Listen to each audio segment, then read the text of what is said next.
नदी ही शहराची जीवनवाहिनी असते.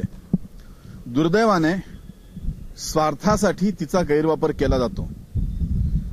पुण्याच्या मुळा आणि मुठा या नद्या बिल्डरांच्या भक्षस्थानी पडत आहेत. पाटील इस्टेट झोपडपट्टीपासून येरवड्याच्या पुलापर्यंत संगमाच्या नंतर असणारी मुळा मुठा नदी हल्ली बिल्डरांचं राडारोडा टाकण्याचं ठिकाण झालेली आहे. हजारो ट्रक राडारोडा घालून या अत्यंत सुंदर नदीचा ग्रीन बेल्ट बुजवण्याचं पाप पुण्यातले काही बिल्डर्स, त्यांना साथ देणारे अधिकारी आणि जमीन मालक हे एकत्रितपणे करत आहेत. जेव्हा ही बाब मी प्रथमतः पुणे महापालिकेच्या जनरल बॉडीमध्ये मांडली तेव्हा सगळ्यांनाच धक्का बसला.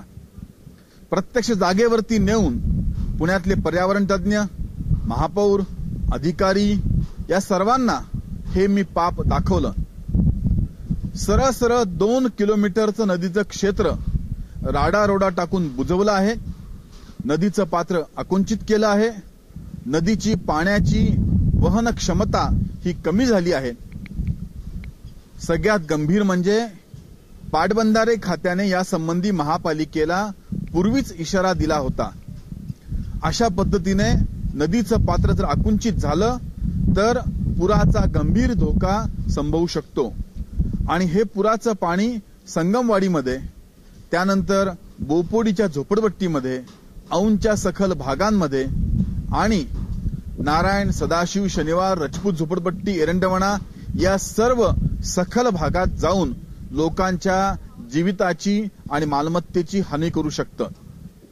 मी जर महापालिकेने हा राडारोडा उचलला नाही, ग्रीन बेल्ट मुक्त केला नाही आणि दोषी लोकांना शिक्षा केली नाही तर उपोषणाचा इशारा दिला होता.